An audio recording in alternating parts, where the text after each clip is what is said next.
Bismillahirrahmanirrahim. Assalamualaikum warahmatullahi wabarakatuh. Alhamdulillahirabbil alamin. Assalatu wassalamu ala asyrafil anbiya'i wal mursalin Sayyidina wa maulana Muhammadin wa ala alihi wa ashabi ajmain, amma ba'du. Qala Allahu ta'ala fil Qur'anil Karim, a'udzu billahi minasy syaithanir rajim. Wa min ayatihi an khalaqalakum min anfusikum azwajan litaskunu ilaiha wa ja'ala bainakum mawaddatan wa rahmah. Inna fi dzalika laayatil liqaumin yatafakkarun. Shadaqallahul azim.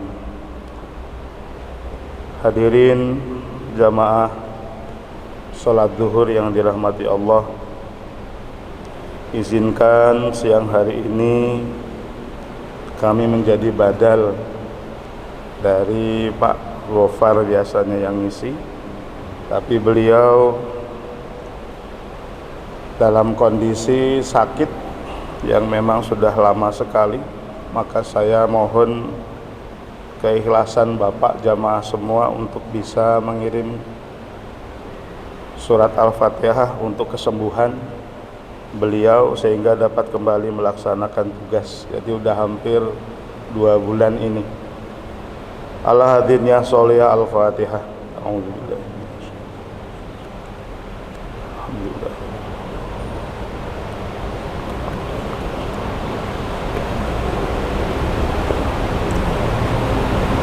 Hadirin jamaah yang berbahagia, mungkin saya agak berbeda menyampaikan materi kultum siang hari ini, tidak seperti Pak Gofar yang biasanya dimulai dengan cerita-cerita hikmah yang menarik.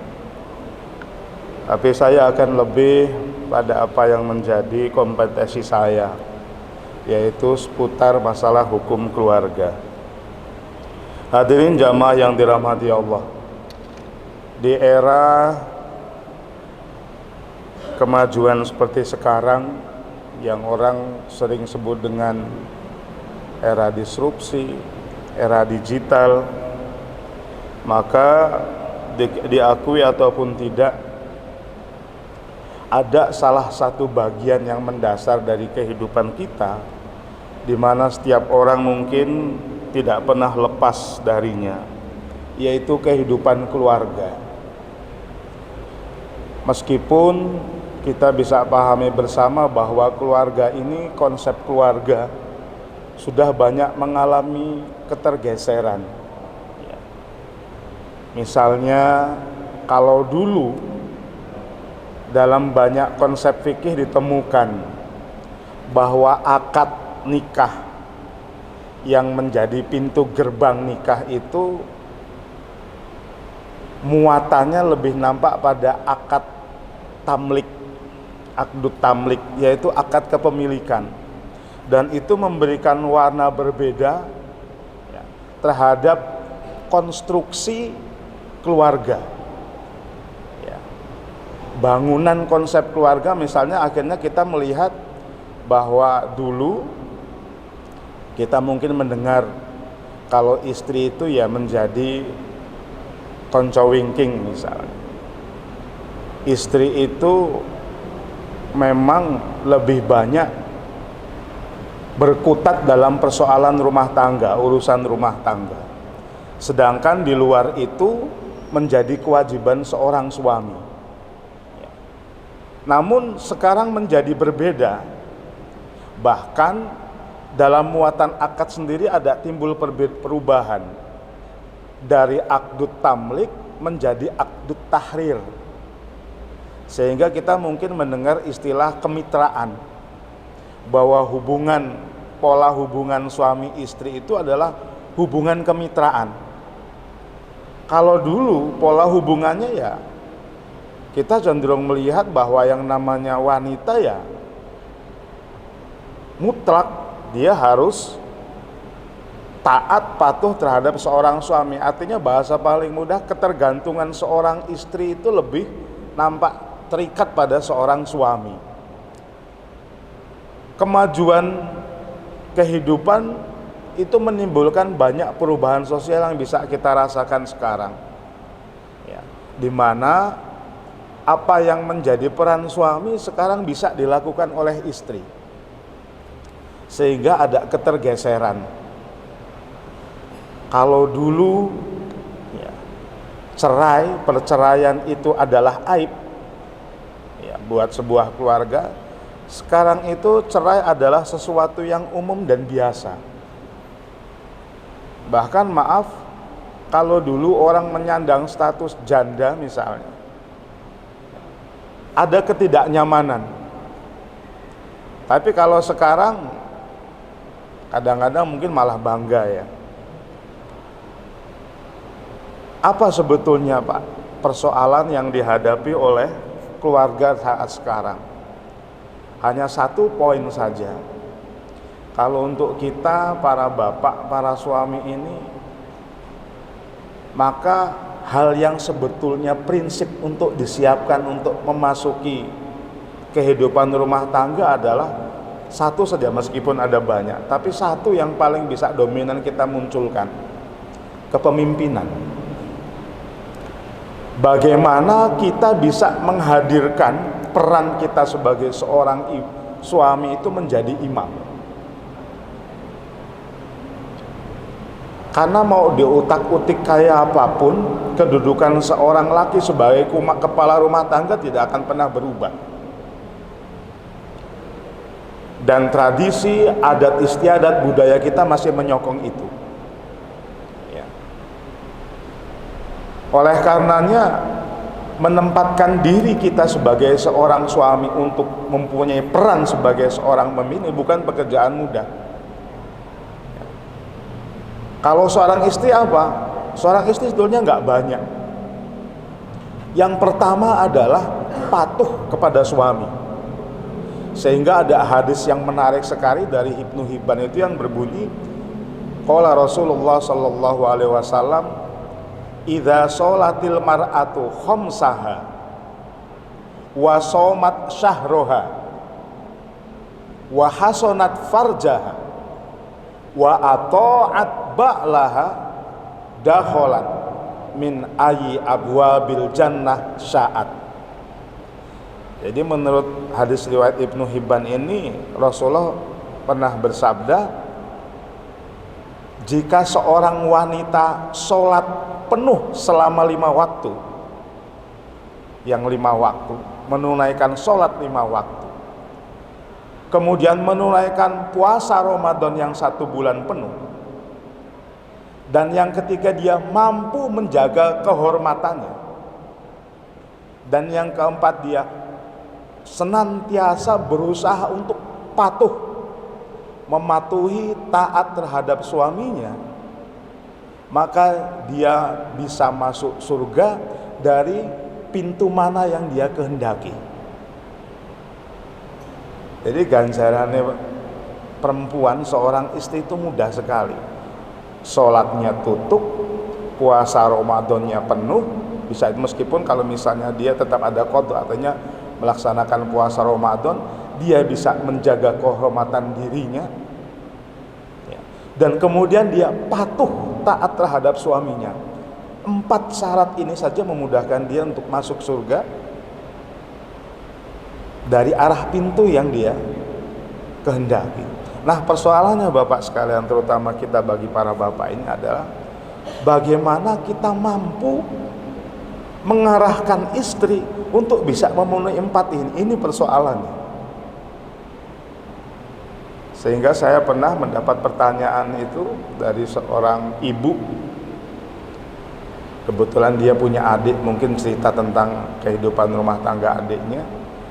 Jadi istrinya itu bekerja dengan penghasilan lebih di atas suaminya. Tetapi sayangnya si istri ini seringkali berlaku nusus. Nusus itu melawan. Nusus durhaka kalau cara ini, ya melawan, tidak taat, tidak patuh. Sehingga kadang-kadang seringkali karena merasa penghasilannya lebih besar, seringkali ya mendalimi secara verbal. Ya, banyak ungkapan ya, pokoknya bagaimana Si laki itu dianggap terus nggak becus lah apalah. Nah si suami menurut penuturan ibu yang cerita, mbaknya ya, jadi adiknya ini, si suaminya ini adalah benar-benar orang yang soleh, ya rajin ibadah, sehingga ketika dia ama itu dia cuma nerima manu. Nah kalau kita mungkin nyebutnya wah iki wong bojo iki DKI ya, di bawah ketiak istri katanya seperti itu, ya wedenan katanya. Tapi sebetulnya ndak itu. Nah ditanyakan, nah gimana kalau menghadapi istri yang seperti itu? Apakah suami untuk menerima, artinya ketika ya sudah ya mudah-mudahan, pokoknya selalu yang baik, nggak pernah melawan atau apa, apalagi sampai melakukan tindakan fisik. Ini yang sedang dihadapi oleh keluarga modern, Bapak Ibu. Kenapa? Akibat pergeseran tadi, perubahan kehidupan sosial masyarakat kita membentuk keluarga kita itu, maaf, egoisme, individualistik itu kuat. Sehingga kalau dulu ya, pola hubungan suami istri dulu itu berbeda dengan sekarang. Kalau keluarga dulu, keluarga besar, maaf, kadang-kadang mungkin dalam sebuah keluarga itu ada 3 generasi. Ada kakek ya, ada mungkin suami istri ayah ibu, kemudian ada anak. Paman mungkin juga masih berkumpul sekitar segitu. Sehingga mungkin kalau kita masih bisa merasakan di desa ya, kalau misalnya kita punya ponaan belum masak ibunya, kita bisa ngirim makanan karena dekat ya. Dan maaf, mungkin karena kehidupan di pedesaan atau belum semaju seperti sekarang, sehingga untuk memenuhi kebutuhan sehari saling menopang. Nah, akibat kemajuan dunia, sains, teknologi ya, orang berusaha mencari kehidupan akhirnya jauh. Maka sekarang keluarga kita itu Pak, kecil-kecil, hanya ayah, ibu, anak berdiri sendiri. Ibu, anak, jaraknya pun jauh-jauh. Nah itu kadang-kadang kita berpikir karena lingkup kita hanya ayah, ibu, anak ini, sehingga kalau ada persoalan nggak pernah mau diketahui orang lain. Kalau ada orang lain ingatkan, dibilang ikut campur. Padahal kalau dulu enggak. Sehingga kalau dalam Al-Quran itu memang kita diminta untuk mencari wasit. Nah, disinilah Rasulullah itu mengingatkan jauh-jauh hari bahwa tungkahul mar'atu li arba. Meskipun sebetulnya pesan ini tidak hanya buat perempuan, tapi juga laki-laki, bahwa seorang wanita dinikahi karena 4 hal. Li jamaliha, kecantikan, limaliha, karena harta, inasabiha, keturunan, itu jabat tafsirannya macam-macam ya. Kemudian fadfar bidatid din, orang yang kadang sering lupa ini. Maka ketika ditanyakan, kok bagaimana yang namanya ad-din itu bisa mengkonter persoalan tadi, Bapak sekalian, Bapak Ibu sekalian. Agama, syariat Islam itu mulaim fikuli zaman numamakan. Jadi yang namanya agama itu dia akan senantiasa sesuai, cocok dalam segala ruang dan waktu. Makanya kalau kita betul-betul menyiapkan diri, mungkin kita juga dulu belum menyiapkan ya, bahwa memasuki kehidupan rumah tangga itu dikatakan ba'ah oleh Rasulullah. Ya ma'syarus sabab man istata'a minkumul ba'ah. Istito' di sini, ba'ah di sini sebetulnya secara bahasa dikatakan jima, lakukan hubungan suami istri. Tapi beberapa ahli hadis menyatakan bahwa di sini adalah beban pernikahan, beban berumah tangga. Jadi kalau beberapa orang memahami ba'ah di sini finansial, salah. Ya. Jadi berumah tangga itu bebannya berat, kata Rasulullah. Ya. Sehingga dibutuhkan istitoah. Nah, istitoah yang paling mendasar dari itu semua adalah zatuddin. pengetahuan, pemahaman terhadap ajaran agama. Nah, kalau kita mempunyai istri dengan pengetahuan dan agama yang baik, Zatuddin, ketika kita milih memang dasarnya adalah Zatuddin, maka kalau kita contohkan menghadapi tadi, ya, yang kita bisa panggil untuk ngomong bukan suami, orang tuanya kalau orang tuanya masih ada. Jadi menghadirkan wasit yang bisa kita percaya dan dipercaya oleh istri. Ya.